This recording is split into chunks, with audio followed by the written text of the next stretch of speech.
The live TV, सच सबसे आगे।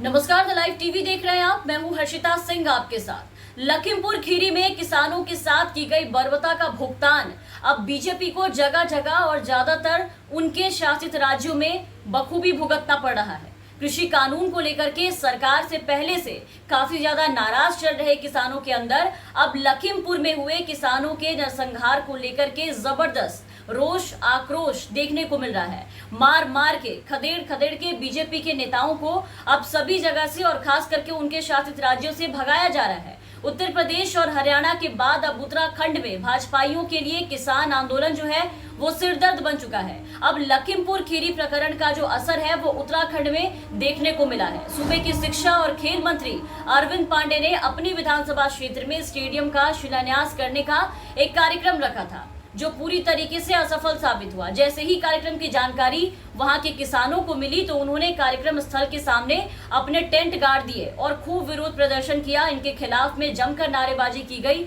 जमकर इनका विरोध किया गया। वीडियो हम आपको दिखा रहे हैं, आप देखिए अपने स्क्रीन पर। ये वीडियो ये उत्तराखंड से निकल करके सामने आई है, जहां गुस्साए किसानों ने केंद्रीय मंत्री अरविंद पांडे के कार्यक्रम को रद्द करवा दिया। स्टेडियम का शिलान्यास करने पहुंचे थे मंत्री जी, लेकिन उत्तराखंड के खेल मंत्री अरविंद पांडे का जमकर वहां पर किसानों ने विरोध किया, जिसकी वजह से खेल मंत्री को अपना कार्यक्रम वहां पर रद्द करना पड़ा। इस दौरान किसानों ने कार्यक्रम स्थल के सामने ही अपना टेंट गाड़ रखा था, जो वीडियो हम आपको दिखा रहे हैं। इस वीडियो में आप देख पा रहे होंगे किस तरीके से टेंट लगा करके पूरे जगह को किसानों ने घेर रखा है। इसका नतीजा ये हुआ कि मंत्री को अपना कार्यक्रम रद्द करना पड़ा और वापस लौटना पड़ा। किसानों के विरोध प्रदर्शन को देखते हुए कार्यक्रम स्थल के पास भारी पुलिस बल को तैनात किया गया था ताकि मंत्री जी की सुरक्षा की जा सके, लेकिन इसके बावजूद खेल मंत्री कार्यक्रम में शामिल नहीं हो पाए। और जब खेल मंत्री के बेटे से इस बारे में जब सवाल किया गया तो उन्होंने ये कहा कि उन्हें प्रधानमंत्री मोदी जी के एक कार्यक्रम में शामिल होना था, इसलिए वो शिलान्यास कार्यक्रम में शामिल नहीं हो पाए और उन्होंने वर्चुअल माध्यम से यानी कि वर्चुअल तरीके से स्टेडियम का शिलान्यास किया है। लेकिन ये लोग कार्यक्रम में शामिल क्यों नहीं हो पाए, क्या मुसीबत थी इनके सामने, वो हम आपको इस वीडियो में दिखा रहे हैं। आपको पूरी वीडियो दिखाना चाहेंगे, आप एक बार इस पूरी वीडियो को देखिए।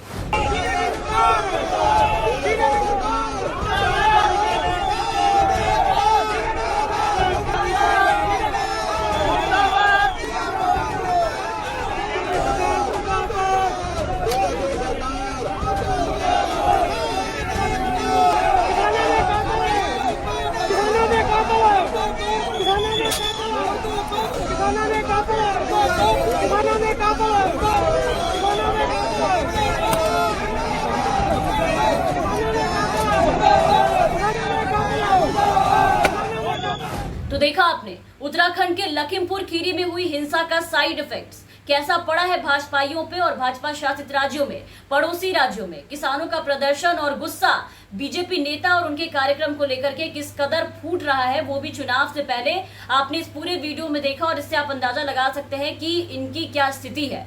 बीजेपी की मुश्किलें कैसे उनके ही मंत्री के सुपुत्र ने बढ़ा दी है, जिन्हें वो बचाने की कोशिश कर रहे थे। और आपको बता दें कि लखीमपुर खीरी में जो कुछ हुआ उसका असर, उसको लेकर के किसानों में इस तरीके का गुस्सा सिर्फ उत्तर प्रदेश और इससे सटे राज्य उत्तराखंड में नहीं देखने को मिला है, बल्कि इन राज्यों के अलावा हरियाणा, पंजाब के साथ साथ कई और राज्यों में भी भाजपा नेताओं को किसानों के गुस्से का ऐसे ही सामना करना पड़ा है। हरियाणा में तो उपचुनाव को लेकर के गुरुद्वारे में पंजाबियों के बीच वोट के लिए आस्था दिखाने पहुंचे बीजेपी नेता को वहां से धक्के मार के गुरुद्वारे से बाहर निकाला गया है, उन्हें सीधा बाहर फेंक दिया गया है।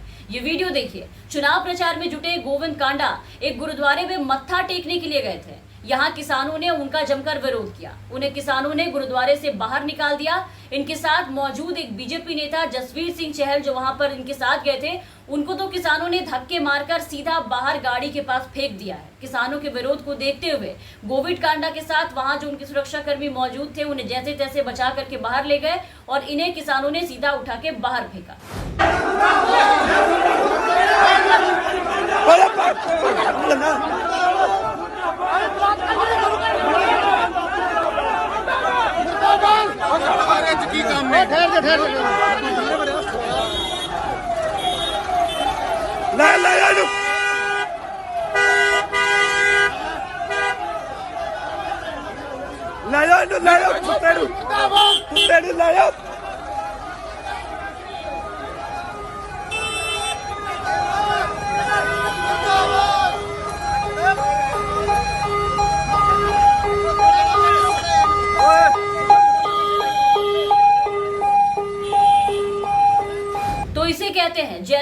तैसा मुख्यमंत्री मनोहर लाल खट्टर की भाषा में जो किसानों ने उन्हीं के नेताओं पर कर दिखाया है। किसानों पर लाठी उठाने को लेकर के खट्टर सरकार ने क्या कहा था बीते दिन, आपको याद होगा। उन्होंने ये कहा था कि जैसे को तैसा करो, कि 1000 लोगों को लाठी के साथ राज्य के अलग अलग स्थानों पर वॉलेंटियर समूह बनाना चाहिए, एक ग्रुप बनाना चाहिए वॉलेंटियर्स का लाठियों के साथ, और केंद्र सरकार द्वारा पारित 3 कृषि कानूनों के खिलाफ विरोध प्रदर्शन करने वाले किसानों का इलाज करना चाहिए, यानी इस लाठी से इलाज करना चाहिए। उन्होंने कहा था कि लाठी उठाओ और उन उग्र किसानों को इससे लाठी से जवाब दो, हम सब कुछ देखेंगे, जैसे को तैसा कर दो। आपको सब ध्यान में तो है ही है, और ये मैंने बता ही दिया कि ये कोई बहुत धरातल की समस्या नहीं है, ये एक पॉलिटिकल एजेंडा है। और पॉलिटिकल एजेंडे का जवाब या तो दे सकते हैं हम सरकारी कोई भय का वातावरण बना करके, डंडा उठा करके। आज हम कोई किसी प्रदर्शन को या किसी चीज को दबाना हो तो सरकार के एक ऑर्डर से वो खत्म हो सकता है। कुछ नए किसानों के जो संगठन और उभर रहे हैं उनको भी प्रोत्साहन देना पड़ेगा, उनको आगे चलाना पड़ेगा। और अगर हर जिले में, खास करके ये उत्तर और पश्चिम हरियाणा के, दक्षिण हरियाणा में समस्या ज्यादा नहीं है, लेकिन उत्तर पश्चिम हरियाणा के हर जिले में अपने किसानों के 500, 700, 1000 लोग आप लोग अपने खड़े करो, उनको वॉलंटियर बनाओ, और फिर जगह जगह सठे साठम समाचरे। क्या अर्थ होता है इसका? सठे साठम समाचरे क्या अर्थ होता है, कौन बताएगा? तो आज वही किसानों ने, पंजाबी समाज के लोगों ने वोट मांगने के लिए गए इनके नेताओं के साथ किया है।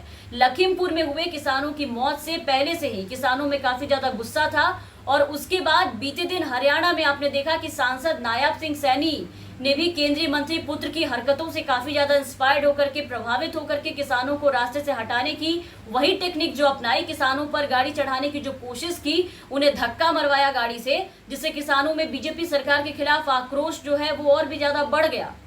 और आज उन्होंने वोट मांगने आए बीजेपी नेताओं के साथ वही कर दिया, गाड़ी चढ़ाया नहीं, लेकिन उन्हें गुरुद्वारे से उठा करके ऐसा धक्का मारा कि सीधे गाड़ी के पास जाकर के फेंका है। तो कृषि कानूनों का विरोध कर रहे किसानों में लखीमपुर खीरी नरसंहार के बाद आक्रोश जो है वो और भी ज्यादा बढ़ चुका है, गुस्सा काफी ज्यादा फूट रहा है। अब देश भर के किसान लखीमपुर में किसानों के साथ हुए बर्बरता का विरोध कर रहे हैं, जगह जगह, और खास करके बीजेपी शासित राज्यों में इनका ज्यादा जो विरोध है वो देखने को मिल रहा है। उत्तर प्रदेश में, उत्तराखंड में, हरियाणा में, जहां अगले साल चुनाव होने वाले हैं, कृषि कानूनों के खिलाफ प्रदर्शन कर रहे किसान अपनी रणनीति के तहत आपने देखा कि पहले से ही बीजेपी नेताओं के सभी कार्यक्रमों का विरोध कर रहे थे। जहां जहां कार्यक्रम हो रहा था वहां वहां पहुंचकर वो रद्द कर रहे थे। लेकिन लखीमपुर नरसंहार के बाद किसानों का विरोध और तेज हो गया है। लखीमपुर खीरी में हुई हिंसा को लेकर के उत्तर प्रदेश, उत्तराखंड, हरियाणा, पंजाब के साथ साथ कई राज्यों में भाजपा नेताओं को किसानों के गुस्से का ऐसे ही सामना करना पड़ रहा है, खदेड़ खदेड़ कर भगाए जा रहे हैं, जो कि भाजपा सरकार के लिए सही नहीं है। इसका असर आगामी उत्तर प्रदेश, पंजाब और उत्तराखंड विधानसभा चुनाव में पड़ सकता है, क्योंकि इन राज्यों में कई हिस्सों में किसान आंदोलन काफी ज्यादा प्रभावी है, काफी ज्यादा असर देखने को मिला है और बीजेपी सरकार पर काफी ज्यादा भारी पड़ रही है। इनके नेताओं की, उनके कार्यक्रमों की दुर्दशा हो रही है। इन सब के बाद अब देखना ये होगा कि आखिर सरकार कैसे इन सब चीजों से बाहर निकलती है और कैसे किसानों को मनाती है। तमाम अपडेट्स और तमाम खबरों के लिए आप बने रहे द लाइव टीवी के साथ। चैनल पे नए हैं तो चैनल को सब्सक्राइब कर लीजिए, साथ ही बेल आइकन दबाना ना भूलें ताकि हम आपको हर खबरों से अपडेट रख सके। धन्यवाद। द लाइव टीवी, सच सबसे आगे।